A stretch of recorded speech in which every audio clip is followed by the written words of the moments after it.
Today, we're going to read Believing in Horses, an example of the 7th grade part test narrative.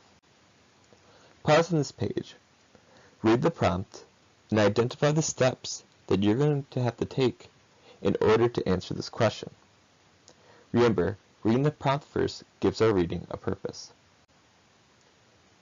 Believing in Horses. When no one else showed up at the barn, Sadie rode Lucky in the outdoor arena, schooled him over small jumps, and worked on her equation skills. She thought back to her first day on Lucky, when the big blue heron had swooped down, and realized how far they had come together. Perhaps because there were no other riders in the barn, Sadie felt a tinge of loneliness, and was relieved that she had her best friend, Lucky, right there. After dismounting, Sadie reasoned that it would be safe if she took Lucky for a walk on the trail. Leading him instead of riding him, it made sense to her. She had never done it before, but then again, she had never thought of it before. She set out on foot, and the uneven footing gave her a new appreciation for the abilities of her trail horses. After catching a branch or two in the face, she wondered why horses didn't put up more of a fuss and started paying closer attention to what was ahead of her. Too stubborn to turn around, Sadie forged ahead in the thick mud and tried to enjoy the serenity of the woods. The trail looked quite different on foot than it did atop her big horse. She followed what she thought was the right path and ended up surrounded by holly trees and sticker bushes, clearly in the wrong place. Lucky looked as if to say, "I told you it was the other way," and she couldn't help but laugh. "I'll listen to you at the next fork in the road," she said, and hugged his neck. They got back on track and descended deeper into the woods. The sounds of deer in the distance were muffled by leaves rustling as the wind picked up. Sadie thought she heard a car door shut, and found that odd. They were far out into the woods, and she never heard anything like that before. She chalked it up to her imagination, or a branch breaking, and put her mind back to navigating the roots and rocks on the trail and avoided the branches that came at her face. Then it began to rain.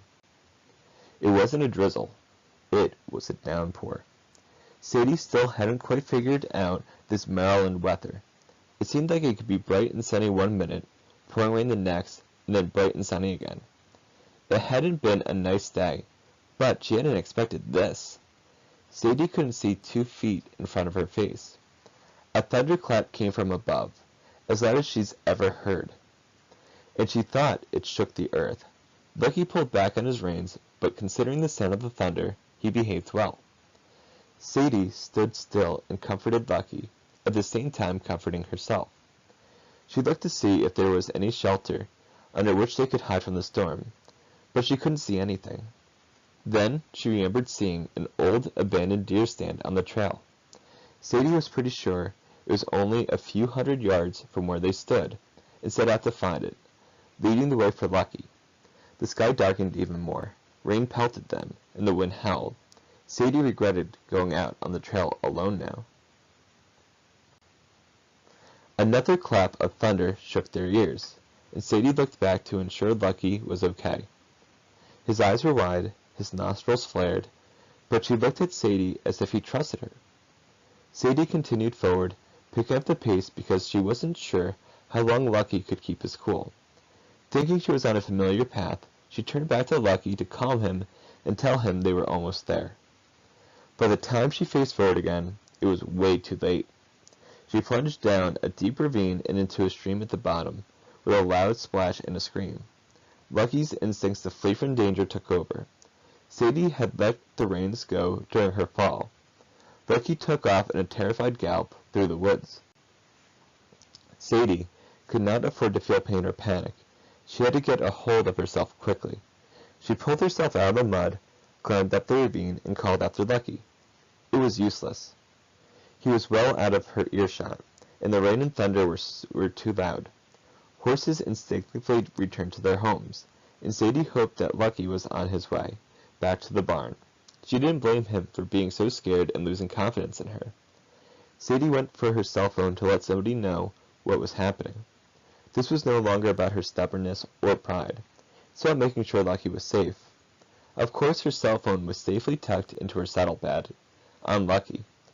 She took A deep breath told herself that was okay and that everyone would find out soon enough what was going on when Lucky came galloping up the path to the barn alone. As a source of strength, she said out loud, "I believe you're going to know what to do, Lucky," and trudged back to the barn, paying very close attention to where she was going this time.